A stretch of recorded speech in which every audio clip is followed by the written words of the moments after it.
सबसे प्राचीनतम कहानियों में से आज हम वो कहानी सुनाएंगे जिसका सृजन पूरे ब्रह्मांड के सृजन से पहले हुआ। तब न देव थे, न असुर, न जीव था, न जंतु, न जल था, न अग्नि, न वायु, न भूमि। समष्टि के शून्य में विराजती एक शक्ति, कालातीत और कालों के नियंता।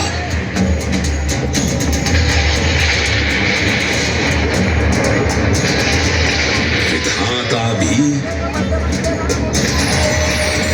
और विध्वंसक भी, अखंड, अचल, अविनाशी।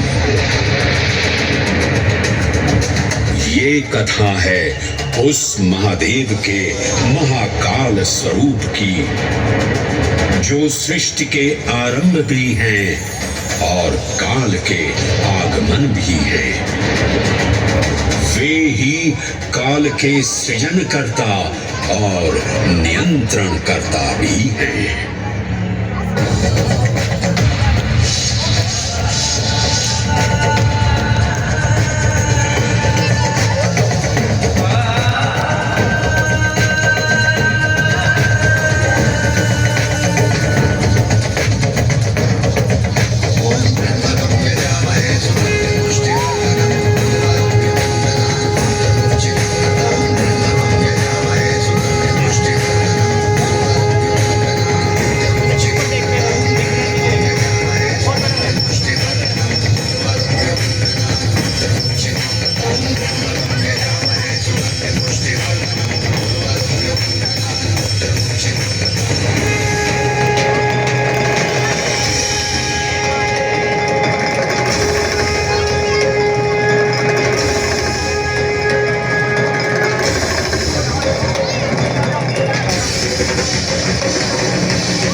निर्विकार होते हुए भी अपनी माया से विराट विश्व का आकार धारण करने वाले महाकाल,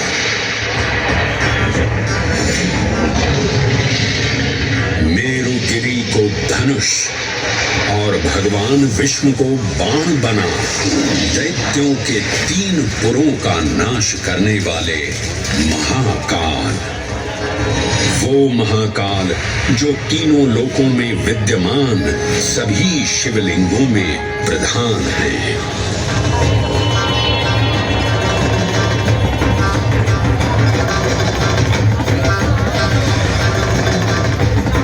वो महाकाल जिनके त्रिशूल की तीनों नोकों से काम, क्रोध और लोभ पर नियंत्रण होता है, जिनके मस्तिष्क पर चंद्र शीतलता का प्रतीक है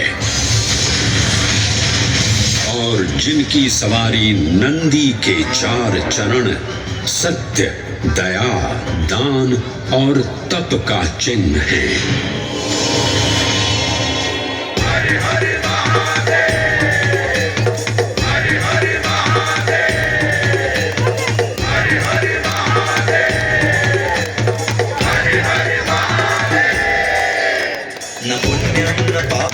सौख्यं न दुःखं न मन्त्रो न तीर्थं न वेद न यज्ञ अहं भोजनं नैव भोज्यं न भोक्ता चिदानन्दरूपः शिवोऽहं शिवोऽहम्।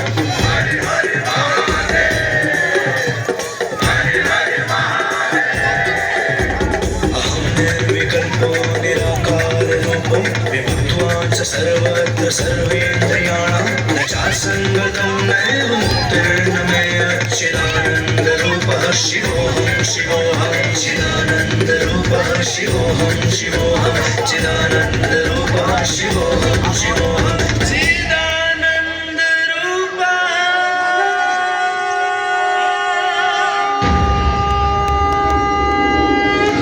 वराह पुराण में कहा गया है, नाभिदेशे महाकालस्तन्नाम्ना तत्र वै हरः, अर्थात नाभिदेश उज्जैन में स्थित भगवान महाकालेश्वर तीनों लोकों में पूजनीय हैं। आकाशे तारकाम लिंगम पाताले हाटकेश्वरम मृत्युलोके महाकालम सर्वलिंगम नमोस्तुते। आकाश में तारक लिंग के रूप में, पाताल में हाटकेश्वर के रूप में और मृत्युलोक में महाकाल के रूप में स्थित भगवान शिव को प्रणाम। समस्त लिंग स्वरूपों में विद्यमान भगवान शिव को सादर नमस्कार। नाभिदेश उज्जैन का अटूट बंधन है महाकाल के साथ, जो महाकाल स्तोत्र में उल्लिखित है। उज्जयिन्यां महाकालम महाकालेश्वरम हरम महाकालम महायोगिनम नमामि पार्वती पतिम। तो चलिए मैं आपको कथा सुनाता हूँ इसी महान उज्जैन नगर की। उज्जैन, जिसे संस्कृत साहित्य में अवंतिका, विशाला, कुशस्थली, पद्मावती, कनक श्रृंगा, स्वर्ण श्रृंगा, प्रतिकल्पा, कुमुदवती और अमरावती के नाम से पुकारा गया। उज्जैन, जो मनुष्य को मोक्ष प्रदान करने वाली 7 नगरियों में से एक है। उज्जैन, जहां 84 महादेव का आशीर्वाद प्राप्त है। उज्जैन, जिस पर सदा ही कृपा रहती है महाकाल की। यहाँ सतत क्षिप्रा नदी की निर्मल धारा बहती है। डमरू के नाद से जीवन को ऊर्जा मिलती है। घंटियों की झंकार मन को आनंदित करती है। और यहाँ का आकाश शिव आशीष स्वरूप है। श्मशान ऊषर क्षेत्र पीठम तू मनमेव च पंचकैत्र न लभ्यते महाकाल पुरद्दते। अर्थात यहाँ पर श्मशान, ऊषर यानी अनुपजाऊ भूमि, क्षेत्र अर्थात पवित्र भूमि, पीठ यानी शक्ति स्थान और मन अर्थात आध्यात्मिक शांति का स्थल, पांचों एक ही स्थान पर उपलब्ध हैं।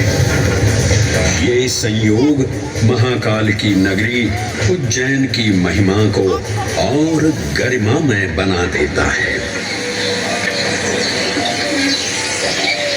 उज्जैन के इस अलौकिक स्वरूप से प्रभावित हो महाकवि कालिदास अपने काव्य मेघदूत में लिखते हैं, हे जलधर, यदि महाकाल के मंदिर में समय से पहले तुम पहुंच जाओ तो तब तक वहां ठहर जाना जब तक सूर्य आंख से ओझल न हो जाए।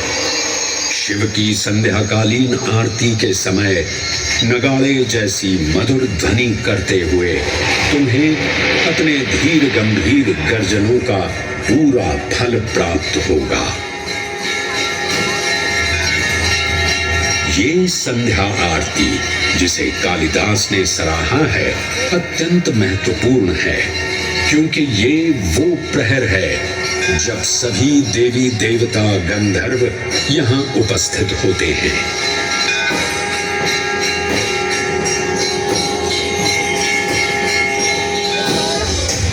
उज्जैन की महिमा अद्वितीय है।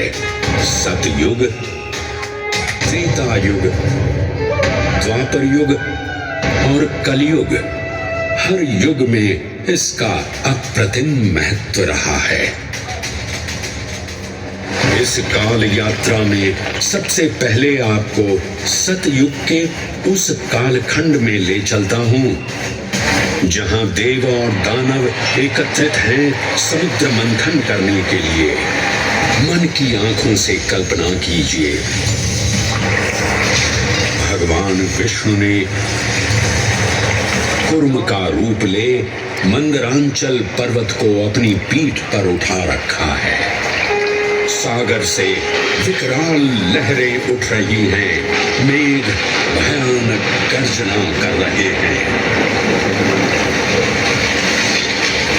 देव और दानव वासुकी सर्प को नीति बना और मंदार पर्वत को मथनी बना सागर को मथ रहे हैं कि तभी जल का पाप कालकूट विष निकलता है और पूरी सृष्टि को अपने ताप से झुलसाने लगता है। इस भयावह स्थिति ने देवताओं और असुरों के बीच हाहाकार मचा दिया। यह कैसा अनर्थ है? लक्ष्य था अमृतत्व का, पर अब मृत्यु की विकराल छवि हमारी आंखों के समक्ष मंडरा रही है।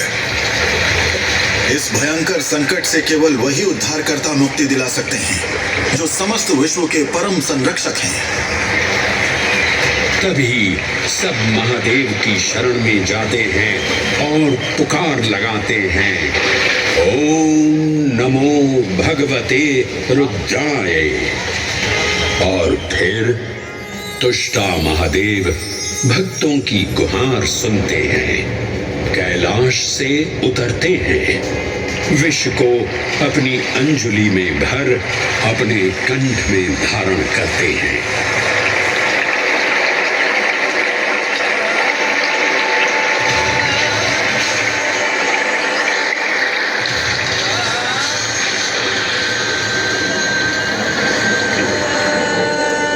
अंततो गत्वा सागर मंथन से अमृत कलश प्रकट होता है। जैसे ही अमृत प्रकट हुआ, दानवों ने इसे केवल अपने आधिपत्य में लेने की आकांक्षा प्रकट की और संघर्ष छिड़ गया। आज यदि हम इस अमृत को प्राप्त कर सकें तो हम देवताओं पर हमेशा के लिए प्रभुत्व स्थापित कर पाएंगे। अमृत अपात्र हाथों में ना जा पाए, क्योंकि ये अपनी शक्ति का असीम दुरुपयोग करेंगे। इस अराजकता के परिणाम स्वरूप अमृत की कुछ बूंदें छलकी और पृथ्वी तक पहुंच गई। 4 स्थलों पर स्पर्श हुआ इन बूंदों का, हरिद्वार, प्रयागराज, नासिक और उज्जैन। अमृत की इन्हीं बूंदों के कारण उज्जैन में हर 12 वर्ष पर कुंभ सिंहस्थ मेले का आयोजन होता है। भगवान शिव की लीला देखिए, लोक कल्याण के लिए स्वयं विषपान किया और अपनी नगरी पर अमृत वर्षा करवाई। अमृत की पावन बूंदों से अभिसिंचित ये दिव्य उज्जैन भूमि रामायण के पृष्ठों में भी सम्मिलित हुई। सतयुग के बाद त्रेता युग में माता सीता की खोज में वानर सेना का यहाँ आगमन हुआ।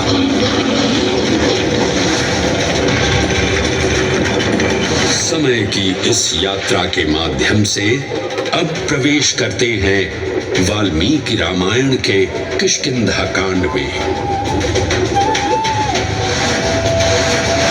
जब वानर राजा सुग्रीव अपने यूथपतियों से सभी प्रमुख स्थानों पर जाने के लिए कहते हैं और उन्हें अवंती नगर यानी उज्जैन जाने का आदेश भी देते हैं।